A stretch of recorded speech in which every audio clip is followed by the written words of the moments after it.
Welcome to the IISS. My name's Dana Allen. I'm a senior fellow here and editor of Survival, our bi-monthly journal.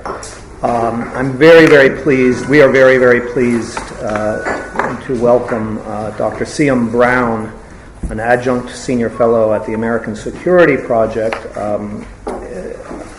As editor of Survival, I make it a special point to try to bring in survival authors, and Dr. Brown is a fairly recent one with an article that attracted a good bit of attention called Beyond Mad, Obama's Realistic but Risky Effort to Reduce the Role of Nuclear Weapons, which was published a year ago, I guess, or in December 2014. 2013, I mean.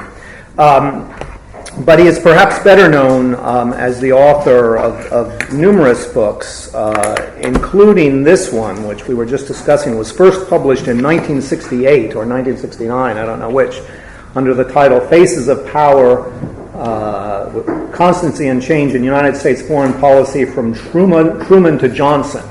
And there have been, since then, 3 editions. One I know was Truman to Clinton.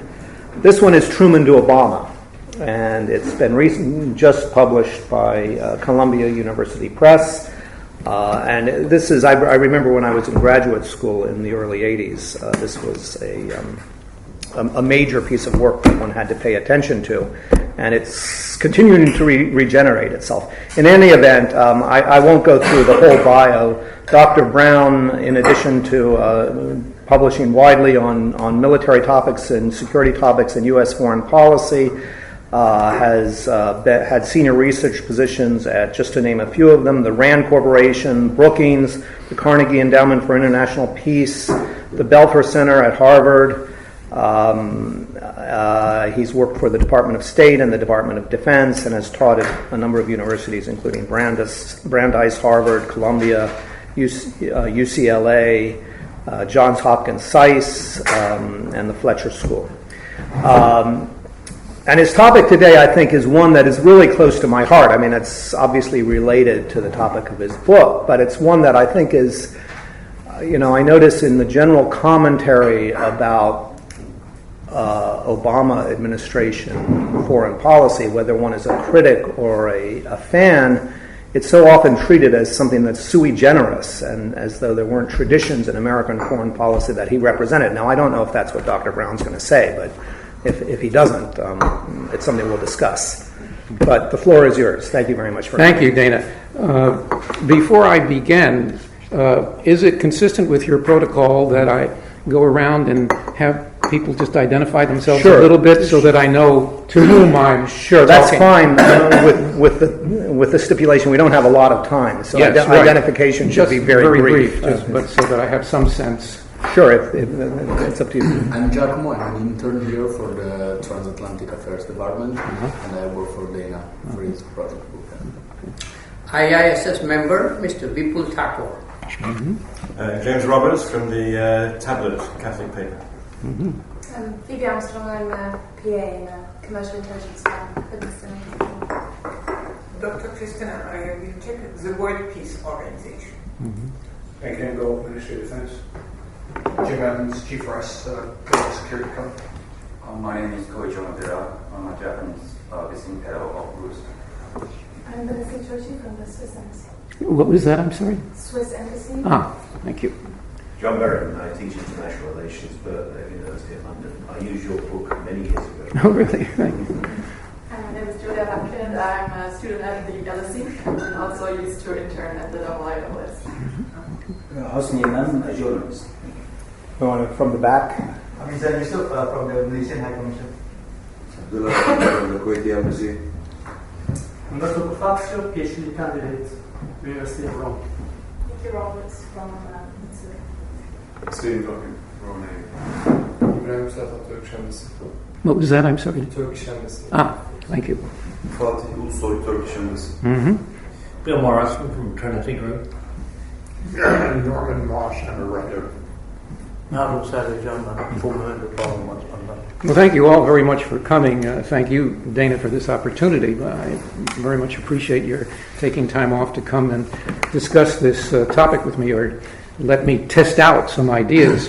I must say that my wife, who also is in this field of inquiry, doesn't like to be seen with me these days in Washington, because I'm one of the few people left that doesn't have, on balance, negative things to say about President Obama. I say on balance because some of the things are negative, but on balance, I come out slightly positive with respect to his views on foreign policy, and I'll explain why.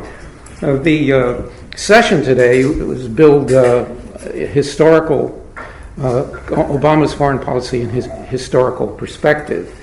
Let me dwell a little bit on that. What do I mean by historical perspective? I could be like Yogi Berra, the famous Yankee baseball player and manager. Berra said, "The future lies ahead." A very profound statement.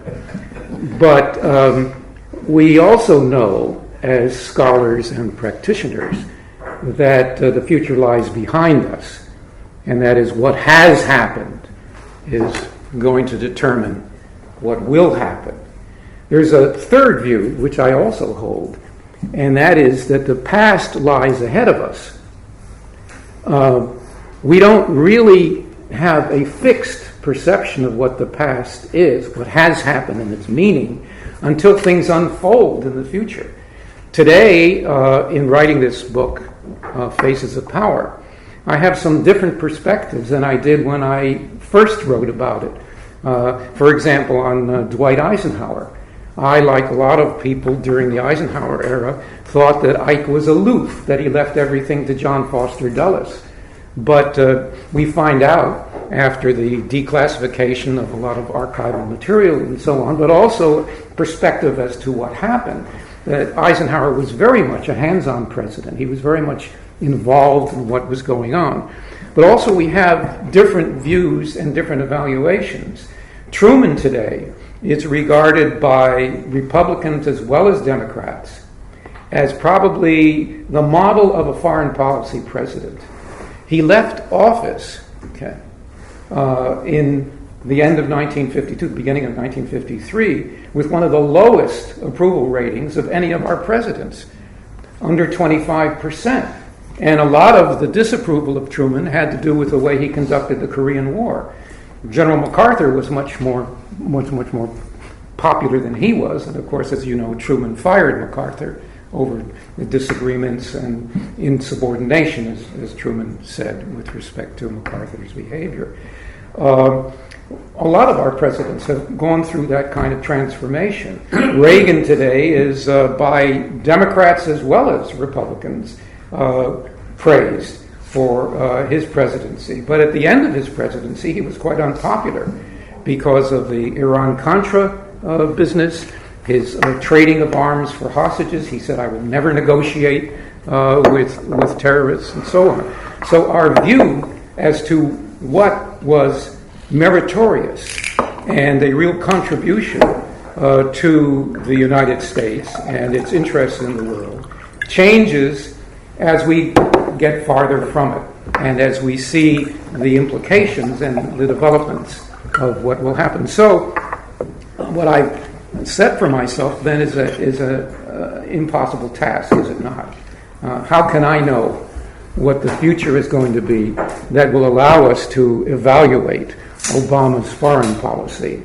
What's the world going to be like in 2020 or 2050, of course, when maybe that's when we look back. Whether the world is a mess at that time or Valhalla will determine how we look back at the predecessors, at Obama's successors, and Obama himself. So I'm doing admittedly, a lot of conjecturing here when I take on not only the attempt to understand Obama, but the task of trying to evaluate what his legacy is going to be and whether it's basically positive or negative. And again, recognizing that events can surprise us. One of the models of futuristic speculation is called the surprise-free future. Well, the biggest surprise of all would be the materialization of a surprise-free future. That would be a really big surprise.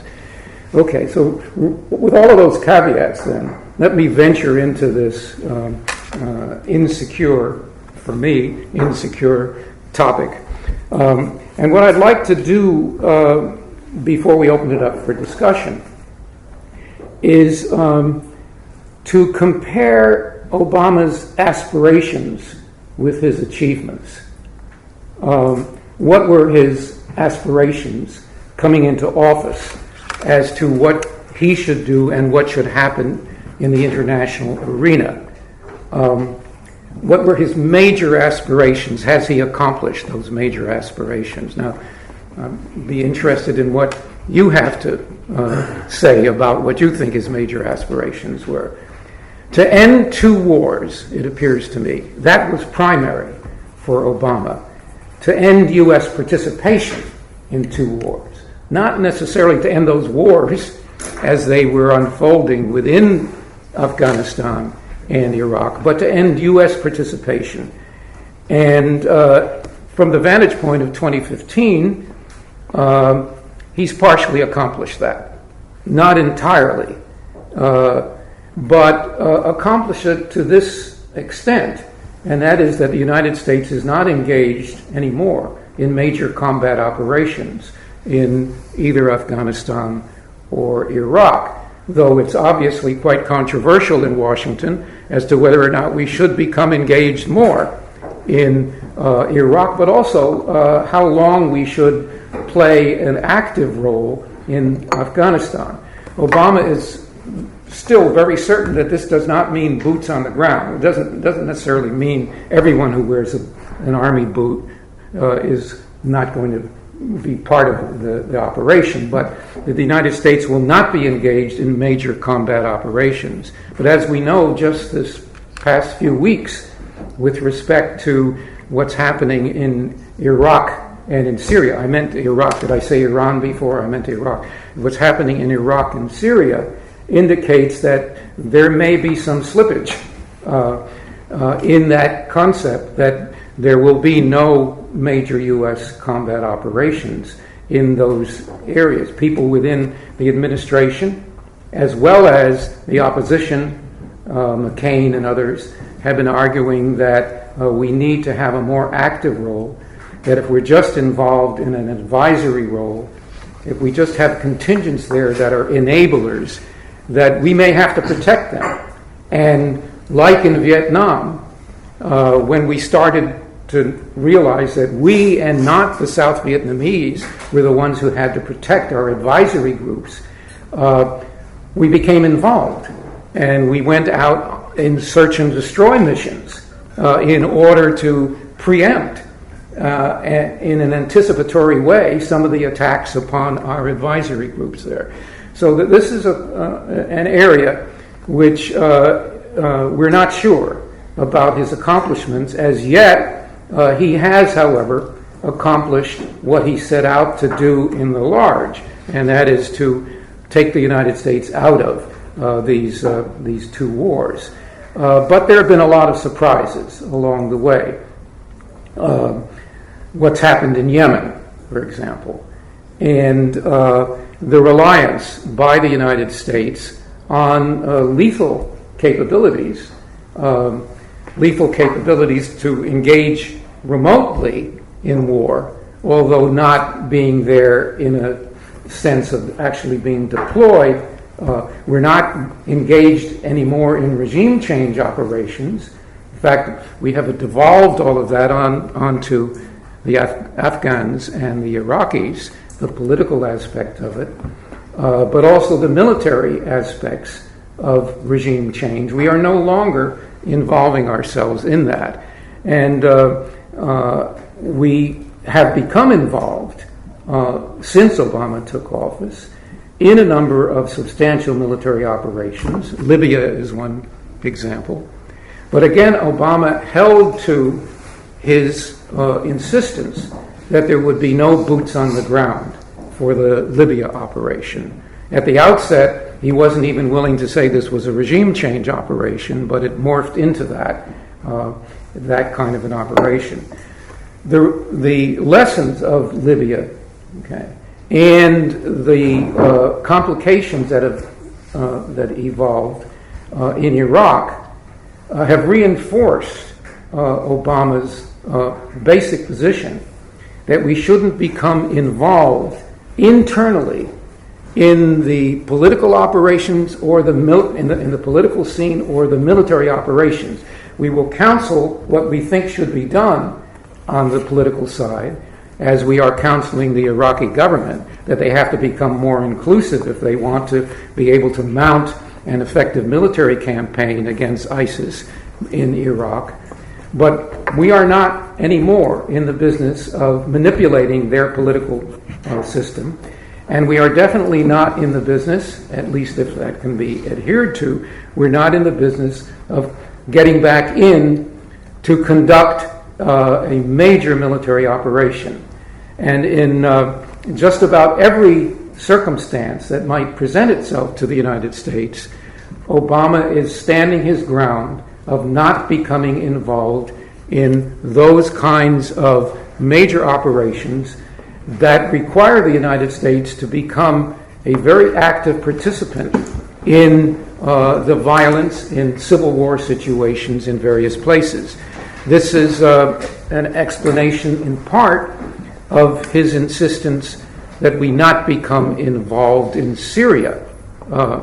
Now, Obama has a philosophy that has shown through in some of his speeches and has been reflected in his actions or his decisions not to take an active role in quite a number of situations. And we find that he is a pretty close adherence to the principles of just war theory. At times he has actually said that in defending his operations. And if we look at the Syrian episode in those terms, we can see that that's precisely what he was applying in the issue of whether or not the United States should become involved in Syria. Okay. What are these basic principles? Rather than articulating them one by one, let's talk about the decisions that Obama made with respect to Syria. He was reluctant to become involved in what was happening in Syria, okay, for quite some time. But when it became evident that Assad was engaging in catastrophic activities, when he was engaging in activities against the Syrian civilians, even those who were not directly involved in the anti-Assad movement in Syria, he drew a line. He drew a line which had as its major content the use or the manipulation of chemical weapons by Assad. Okay, so the first principle in the just war tradition is that of a just cause. As in Obama's reasons for getting involved in Libya in the first place, but now in Syria, what was happening in Syria would give the United States a just cause to side with the opposition to Assad. And he began to talk, as he began to talk earlier about Mubarak and about Gaddafi, that Assad must go. Okay, so there was this, at least with respect to the principle of just cause, Obama was ready to say, I'm ready to consider taking sides in what's happening. Okay, the next principle that was important is the principle of last resort. Okay. In other words, are you trying all other means that are necessary before you actually commit the United States to engage in a military operation? And here he wanted to give diplomacy a chance to work, to allow Assad to realize that he better change his ways and maybe even agree to a transition in government, or the United States might join in the conflict and support the rebels. So there had to be time for that kind of deliberation. Another consideration had to do with the issue of proportionality. Are we, if we engage ourselves in Syria, going to be pulling ourselves into a large war again, such as we got into in Afghanistan, such as we got into in Iraq? And here Obama was very ambivalent, leaning toward the negative side, that if we do become involved, we will not become involved, again, with boots on the ground. We won't become involved in participating in the major combat operations. It will be a support kind of involvement, air support for the rebel factions, if we can help them that way. Possibly no-fly zones to protect them from being massacred more by Assad. But we didn't want to get involved in a war that would again raise the question of proportionality. How large an operation is this going to be? So he hesitated a bit on this. Another principle has to do with the prospect for success. Okay. Here, the information that Obama was getting from intelligence agencies made it very difficult to have a clear indication as to who among those who were opposing Assad were really our friends and who were those who would be problematic for us, such as began to emerge in Libya, okay, and even in Iraq. Very difficult to determine whether or not those factions that we would want to support would be successful. Okay. Meantime, the clock is ticking on the chemical warfare criterion, and it looks like there is evidence that Assad has really been using chemical warfare. Okay. Then the question is, okay, how do I, President Obama, make a decision to go in with possibly air support, do some damage to Assad? How do I decide this? Now, he's very reluctant to do so, to become involved. And he, in the speech, the major speech that he makes, indicating that he's prepared to become involved. He's prepared to order military action against Assad. He also says, to the surprise of some of his key advisors, including the Secretary of State, and including Chuck Hagel, who was then Secretary of Defense, he also says that I'm going to ask for support from the Congress. This principle, again, is a principle that you find in just war theory, proper authority. Okay. Am I going to be acting here simply as an executive who is exercised by what's going on, or am I going to have the whole country behind me? And so he says, I'm going to see if Congress will support me. Okay. A lot of critics said, well, you're just opting out of the whole thing. You're getting cold feet. And then what salvaged Obama's position of not getting involved, he did not want to get involved, was this turn in diplomacy, in which Kerry, in an informal exchange with his Russian counterparts, found that the Russians were willing to take seriously our threat of intervention and to communicate this to Assad and to indicate to Assad, the Russians would indicate to Assad that the United States would not engage in a coercive intervention, although offshore and air intervention, if Assad would agree to some formula, some arrangements for doing away with his chemical weapons capability. And that indeed is what happened. Now, Obama suffered a great deal of criticism for his ambivalence, for his delay, for dithering, and so on. But I propose to you he knew exactly what he was doing. Now, this also occurs in some of the larger grand strategy issues, and I'll just deal with this briefly, and we can talk about it more in discussion with respect to the use of force. Obama inherits a military that has been trained and has been doing counterinsurgency. The U.S. military gets ready for counterinsurgency as its principal operation. Okay. There are other possibilities of big war against Chinese if something again happens in Taiwan, or possibly against the Russians, though when he came to office there was not that tension with Russia.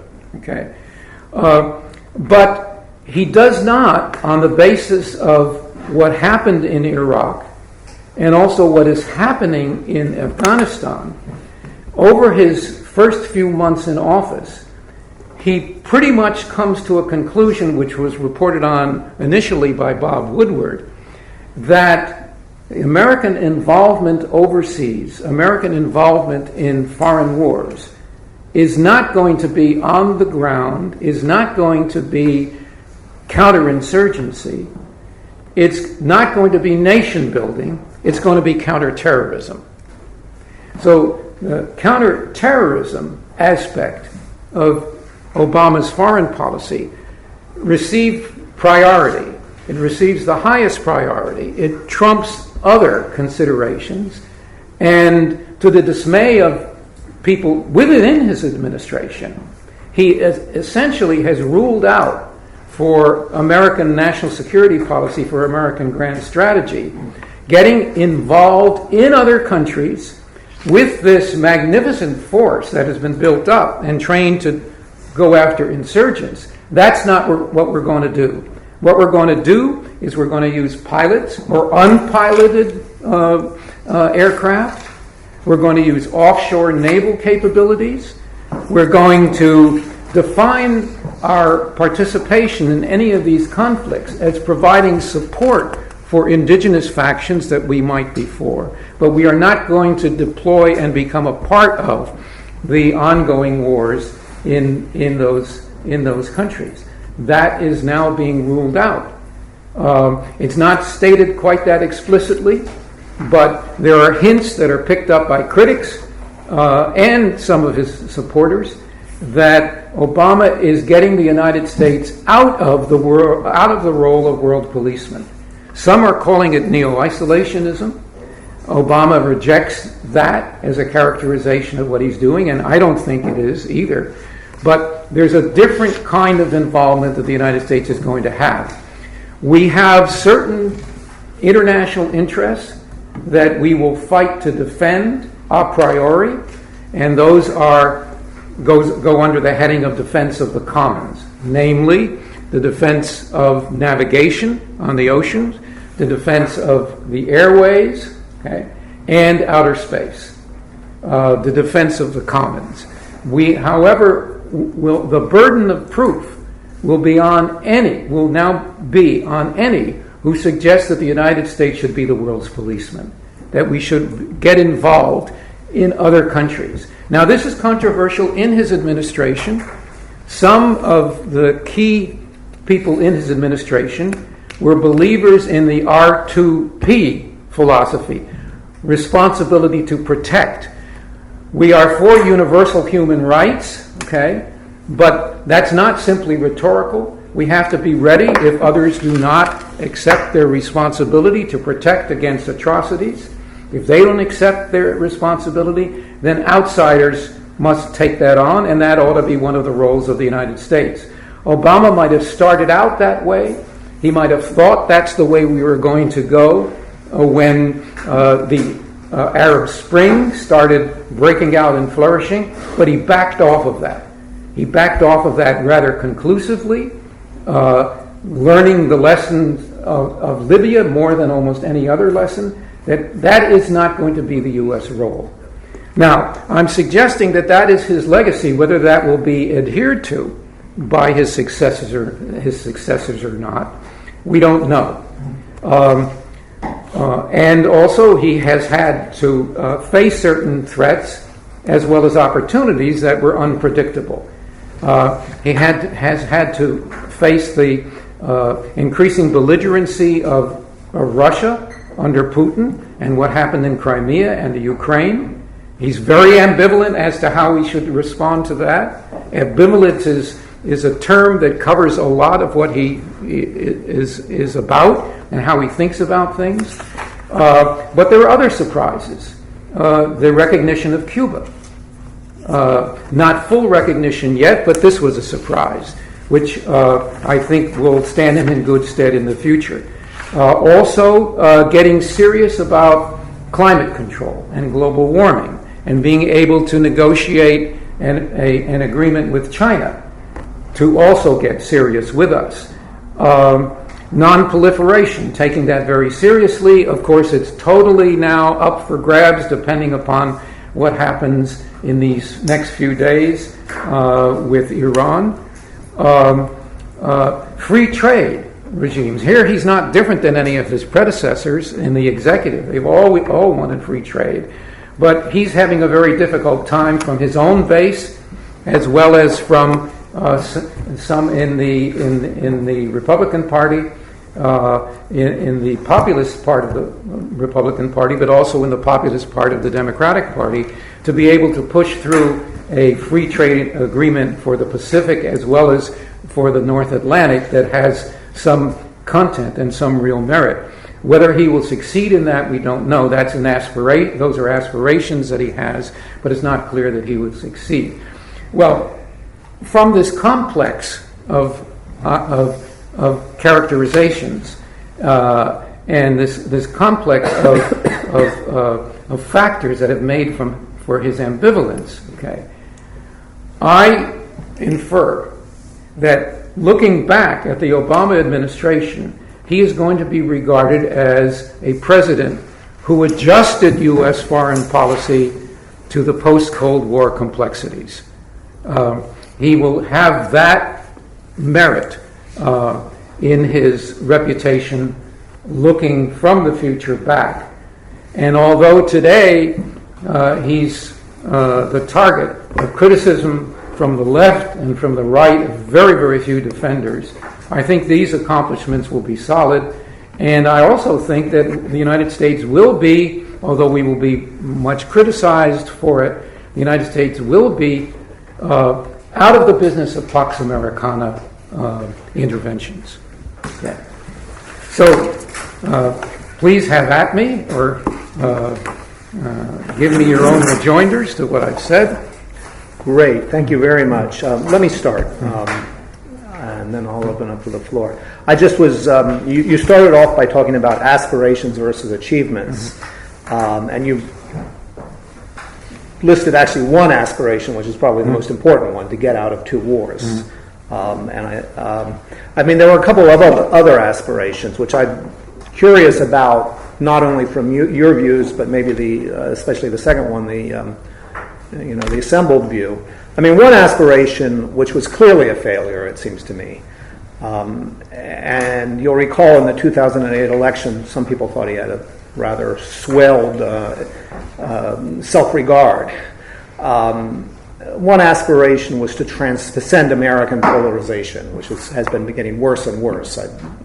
Transcend the internal polarization. Internal polarization. Yeah, sure. Mm-hmm. That has been a huge failure, and that is one I actually would ascribe to him only insofar. It's not his fault, except that he imagined he could do it in the first place. I mean, that seems to me was a major political misunderstanding and misreading. The second one, though, and this is where it might be interesting to hear views around the table, is to change America's rather bad brand abroad. I mean, he really thought, we had shot ourselves in the foot and made people not like us, and we're pretty likable country, so that should be correctable. Now, I'm sure the results of that have to be described as mixed, but I'd be interested. I mean, I suspect if you looked at least public opinion surveys, with the exception of the Middle East, he's probably been pretty successful, but I wonder what people think. Anyway, my question to you, though, is this, a slightly more complicated question. I think you dwelled correctly on Syria, because that, I think, has been, in a sense, the crucible of what he's been criticized for and where he's really stood his ground, as you said. A common theme of punditry is that he squandered his credibility by not taking military action. Now, I personally find this to be an easy and shallow criticism, because I think the concept of credibility is misunderstood and overused. And secondly, he got the chemical weapons out of Syria, which we now know with some input from the Israeli government. And as soon as he did it, the Israelis, who are an important ally to us, stopped distributing gas masks. So, I mean, there was significance in that. There's reports this last week, however, that there may be more chemical weapons. I've heard those reports too. But anyway, in any event, it was a major disarmament. Yeah. I'd be interested in your views, again, in historical perspective. How have presidents, compared to Obama, treated this concept? I mean, just to be clear about the allegation, I mean, the people say that Putin was emboldened in Ukraine and Crimea because of Obama's failure to enforce his red line in Syria. I mean, to me, that's problematic on so many levels. But I'll shut up, except to ask you, in your view of presidential history, have presidents taken this concept of credibility and used it as used it either in constructive or counterproductive terms as an actual commodity? Yes, I think they have, and they were very concerned with credibility and the lack of it, perhaps, during the Cold War confrontations. This frequently was the issue, but there, along the way, were difficulties in sustaining that concept that the United States means what it says and will always act on behalf of what it says it is for. Reagan, for example, suffered from the lack of an American response to the Beirut massacre of over 200 Marines in their barracks. There was a response. We withdrew. We withdrew, right, and that rather than taking them on. His credibility also suffered with respect to saying what we wouldn't do with respect to negotiating with terrorists. We did negotiate with terrorists. So presidents have had that kind of a problem. But to make sure that others know that when we say something, we mean it, was very important. Eisenhower somehow was able to escape this. Eisenhower had a remarkable capacity, almost a Teflon capacity, which Reagan didn't have. People said that Reagan did. For example, Eisenhower talked about falling dominoes if we don't help the French in Indochina. But then we didn't help the French in Indochina under Eisenhower. He didn't want to get involved in another land war in Asia.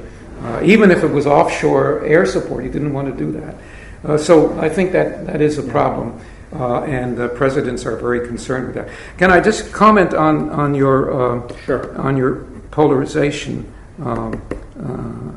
Actually, add to that.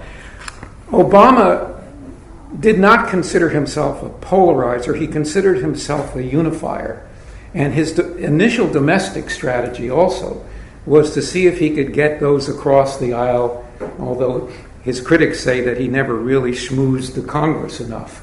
But that was his initial approach rather than confrontation. But internationally also, he had this notion, a transformative notion, that we were going to do away with balances of power. We were going to do away with polarization between North and South, between East and West, between Western values and Islamic values and other values. His early speeches, which I think he really believed, he didn't think that was just rhetoric, were part of that philosophy. He did not succeed in that. And I think it is one of the hardest lessons that he has had to bear, that the world would not let him succeed in that transformative vision. So if our view of the quality of a president is entirely determined upon whether or not the achievements match the aspirations, he has a lot of severe failures to deal with. But I don't think that's always the way we look at it. Right. Thank you. Who would like? Yes.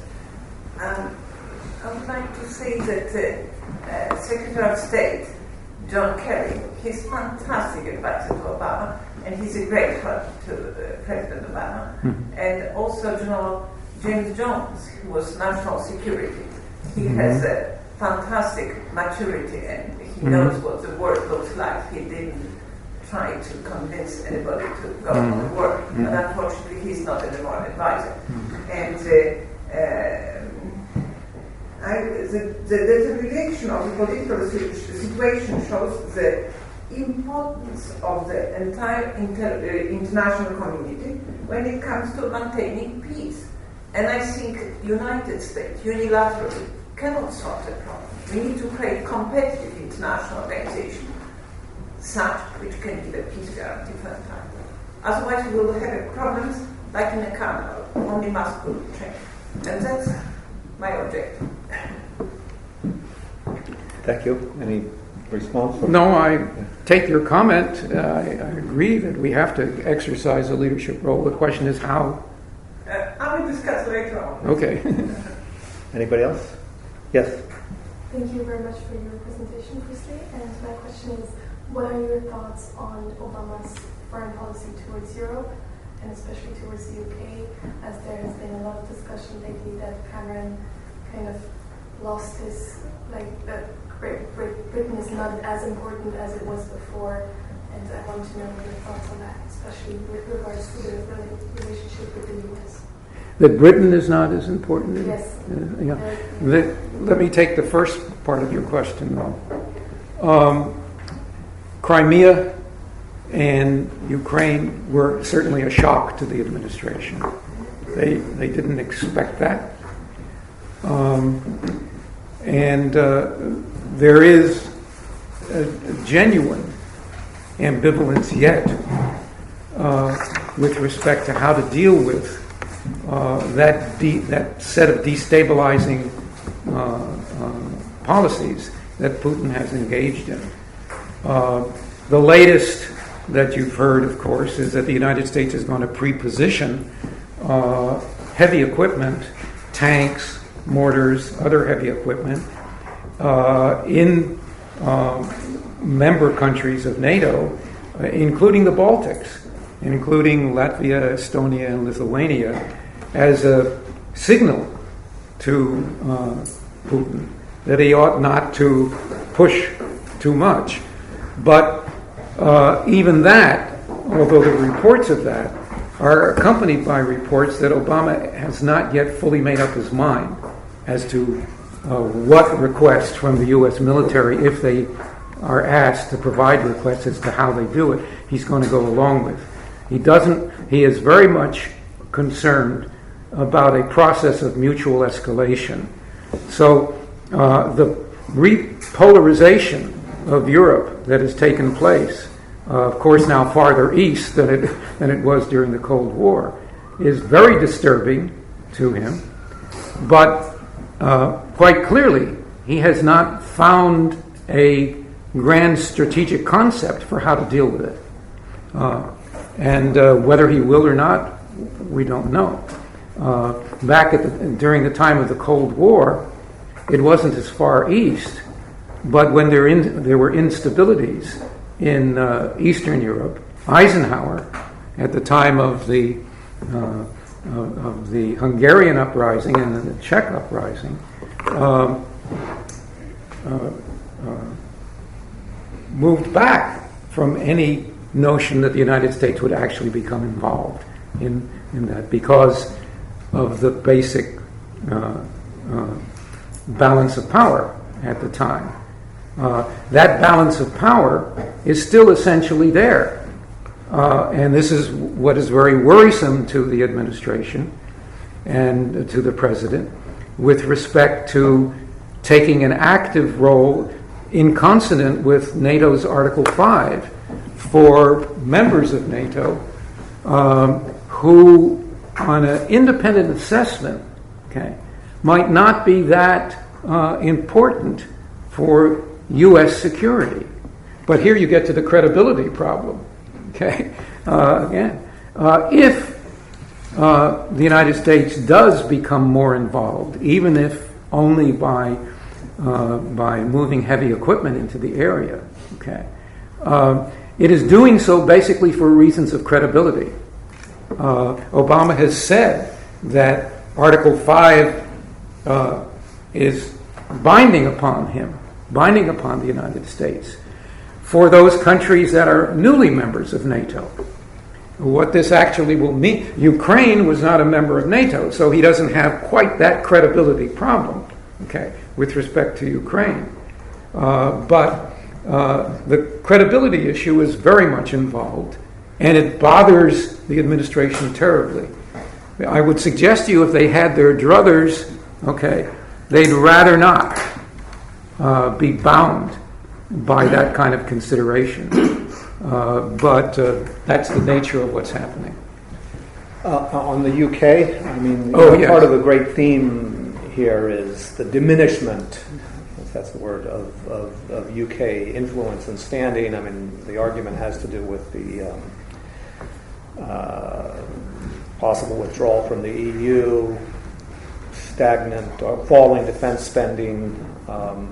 Interestingly, in regard to the Syria vote, of course, Obama's decision to go to Congress was preceded by the House of Commons' decision to say no. Yeah. So, they said no, not really, as I understand it, on substantive grounds, but on technicalities. Well, they said no. I think they said no without. I was on a radio program listening to it, and nobody could believe what happened. But it was. It's not clear that this was the intention, but it was the effect. Yeah. Anyway, I don't know if you have any thoughts on the view of Britain in Obama's. Not very salient, not very important. Unfortunately for members of my audience here that are from the UK, what the United Kingdom feels about any of these major issues rarely gets discussed on the talk shows. The strategic impact of the Trident decisions, yes, that's discussed in the Pentagon, but it's not a major issue. You don't hear Obama sounding off on it at all. So I think there's been a real diminution of the weight given to anything that's happening in Britain, in the UK. Phrase you used, which I think reverberates a little bit, Machiavelli strategic concept to Guy Obama. He's unlisted it himself, hasn't he? And if you look at the main theatres, the Middle East and Ukraine, without that kind of ambivalence, bad things tend to happen, do they not, if we look at it? And one feels that if one looks at what he did when Morsi came to power in Egypt and said, okay, we'll keep up the bombing, then thank goodness Morsi went and Sisi ousted him. That looked, it looked inept from Obama's point of view. In Ukraine again, if he's perceived as not being able to make up his mind, and one can understand why, because of the dangers, but it's a temptation for a start for Putin to push the boundaries. surely. And if one also looks at what's happened in Iraq and the culpability of America and Britain for the state of that is obvious to anyone after the war. And so he okay, it's fine. He wants to no more Pax Americana. He wants to pull back and so on, and let countries sort themselves out. But there is a kind of mess in so many places and so many tensions that one is that not a little bit irresponsible? Should not be trying to find a strategy to deal with these things? Well, yes, you could say that there is a lack of taking responsibility for a lot of these things that are happening. But if Obama was here fielding your questions, he would say it would be irresponsible, however, for me to say that we are going to do things and we're going to control these situations more than we have the capacity to control them. And from the viewpoint of Obama in the White House, that's where the mistakes were made by his predecessor. That we operated under the assumption that we had the ability to control the mess that a lot of the world is in. And what, again, if I'm speculating, looking back after 20 or 30 years, that will, it appears to me, be the contribution of Obama's presidency, and that not withdrawing from the world, okay, but the relinquishing of what a lot of people are saying, you got to exercise leadership and so on, the relinquishing of the kind of leadership that depends upon the United States having a good knowledge of what's happening in all of these countries. Part of the problem in Vietnam was that we didn't really understand a lot of what was going on there. We had ignorance about what was going on in Vietnam, and certainly in Iraq. Terrible ignorance. And in Libya, awful ignorance. Wherever we have become involved, we have not been able to control the situation, and therefore the most irresponsible position, I'm exaggerating here a little bit because you're not going to hear Obama making a public speech that says this, but I'm inferring that for him, irresponsibility is becoming involved and getting into a quagmire, and then having loss of life, loss of resources, and emerging with what? A better situation or a worse situation? That was the lesson of Libya. That it turned out as the lesson of Iraq. It may yet turn out to be the lesson of Afghanistan. Again, to abuse my position as chairman, I do have to refer to a article, a piece by Philip Gordon that appeared, I think, last week. Philip Gordon, he used to have my job here. He used to be at Brookings. And he used to be at Brookings, but he was a senior advisor to President Obama or in the State Department and then on the National Security Staff. And Phil wrote last week, so the United States has intervened in Iraq and tried to occupy the country. It intervened in Libya and made a point of not occupying the country or being involved in post-war construction. And it's avoided intervention in Syria. So those are the three options, and they all have yielded disasters. So it might suggest some limits to what the United States is responsible for in any case. But anyway, sorry. Failures of intelligence, no, they're not. You, sir, yes. Thank you, Dr. Brown. There's a great deal of concern in the GCC Gulf states about Obama's policy on Iran and the negotiations on the nuclear issue. In addition to that, to come to the aspiration of his utterance on the Palestinian issue versus the achievements.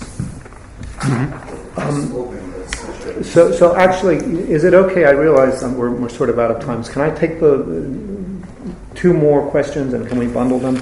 So this one is to address the GCC disaffection and anxiety about the Obama administration, especially on Iran. Sir.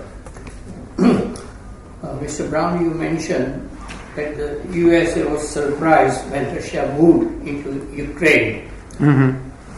I think it was lack of foresight on the part of the USA. After the breakup of Soviet Union, there was a clear understanding between the West and Russia that the Western influence would go so far eastwards and not further. Now, briefly, in Ukraine we had a pro-Russia president.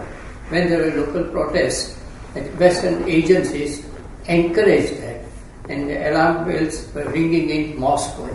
And that is the reason why I think Putin moved and took action. I just imagine if Mexico or Canada were to come under Russian influence with a security pact, would the US tolerate? Okay. So, second question involves, did the West, in a sense, through various forms of expansion, provoke Moscow? I've written this down. In many ways it follows on from there. I mean, Dana referred to your article on nuclear weapons earlier in Survival. Obviously it was one of his major aspirations to make progress on nuclear non-proliferation and disarmament, and though that was, one could say that was very successful in the early period up at least until NPT 2010. We've got, we've possibly got hopeful signs in Iran, but this, what you called, in response to an earlier question, mutual escalation that seems to be happening between Russia and NATO is obviously very dangerous. And I was wondering what you thought could be done to try to get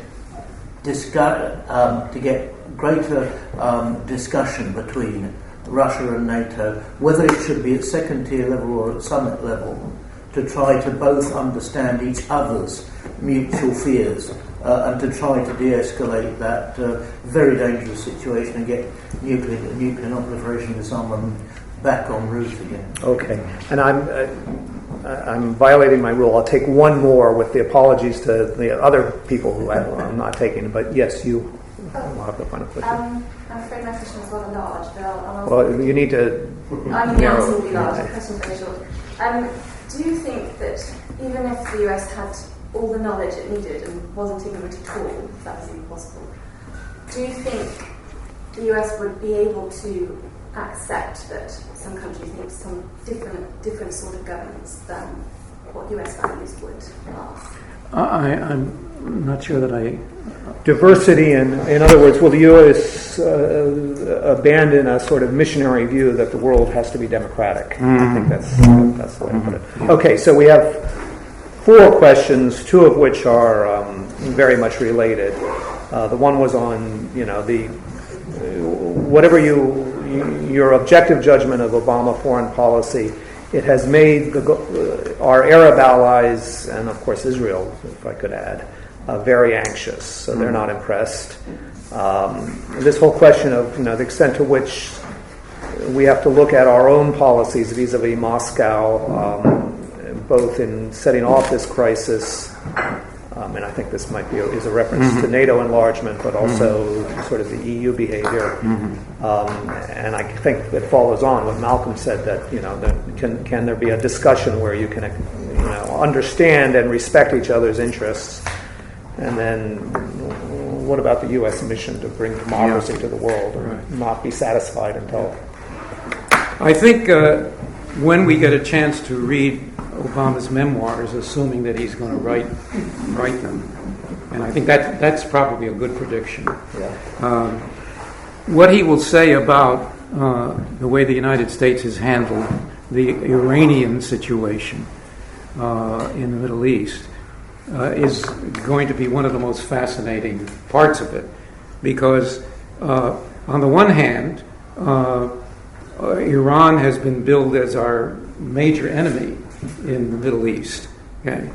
And we have made ourselves at least quasi-allies with the Saudis and other countries in the Gulf Cooperation Council against Iran.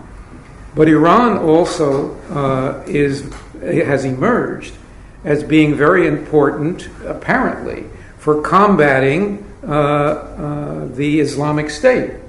And so this complicates not only is your friend on one issue your enemy on another issue, but simultaneously your friend can be your enemy. and your enemy can be your friend. It's a very complicated set of relationships. So I'm puzzled, but I'm sure that the president is also puzzled as to what is the correct policy to pursue. With respect to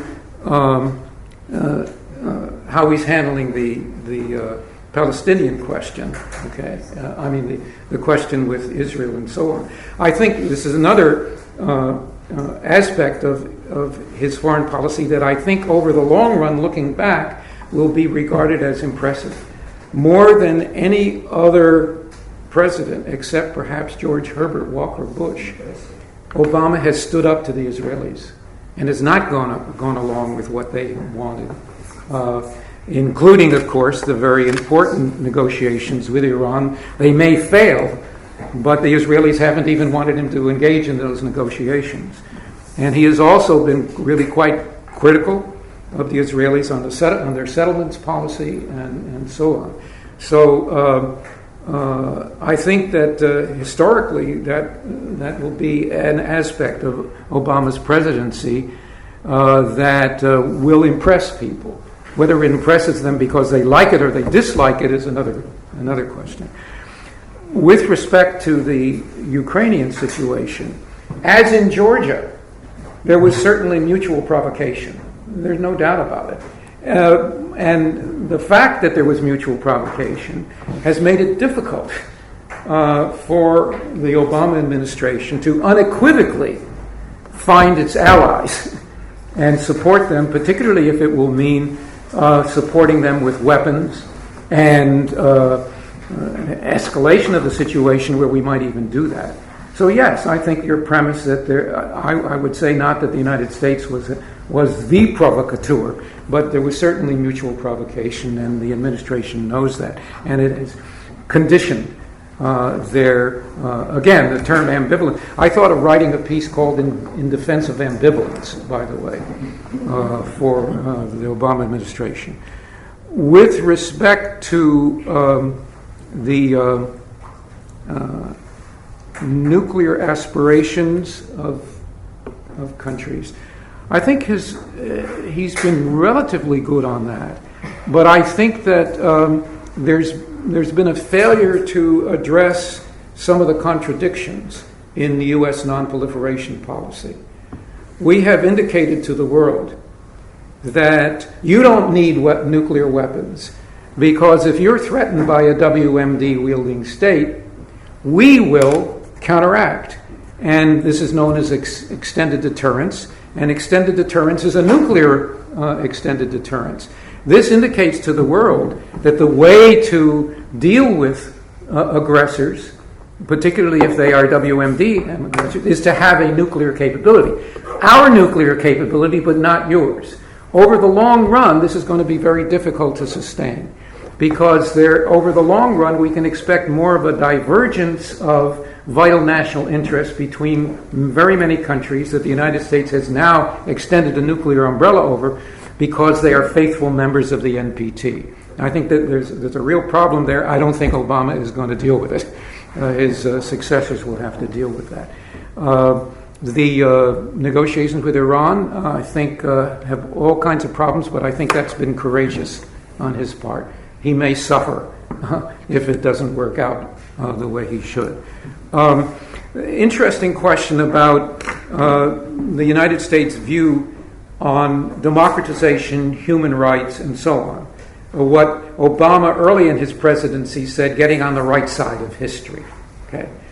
Now that from the outset, however, had to stand in juxtaposition to what he said was not an Obama doctrine, but all of the people in his administration asked, what's the Obama doctrine, and so on. They all answered engagement. Okay. Engagement with friends as well as adversaries. But this comes from Obama holding two views simultaneously. One is that getting on the right course of history means getting on the side of democratization, human rights, and so on. Engagement means that you deal with the fact of a pluralistic world, okay, in which very many countries that you're going to have to deal with for economic reasons, also for security reasons, for environmental control reasons, and so on, are not going to be democracies, are going to have miserable records on human rights. That lesson, of course, came home to him as a result of what happened in Egypt, which was supposed to be the showcase of the Arab Spring, and turned out not to be. Turned out to have reinstalled a dictator that a lot of my friends who are experts on Egypt say is even worse than Mubarak's was. And yet, that need to deal with a pluralistic world and at the same time further democratization and respect for universal human rights is a juxtaposition of two things. Obama quoted Emerson, the American philosopher, and he quoted Emerson wrongly. He said, when he was barraged with all of these apparently contradictory things, he said, the philosopher Emerson said, consistency is the hobgoblin of little minds. Actually, what Emerson said was a foolish consistency is the hobgoblin of little minds, not all consistency. Obama could also quote another of, I'm sure, his favorite poets, Walt Whitman, who talked about contradictions in his poem America, where he says, I am America. He says, I contradict myself? Very well, I contradict myself. I am large, I contain multitudes. Okay. Obama is an embodiment of this notion that you have to live with contradictions in the world that we're in. The earlier period, most of the presidents here, they had a much simpler world to live in than Obama has. Well, thank you very much. I mean, I think it was a fascinating presentation and wide-ranging but completely germane questions, which have May I pass around discussion? Yes, you may. Before you do so, let me. These are flyers for the book with, I think, identification. But in the meantime, while they're being passed around, will you join me in thanking our speaker?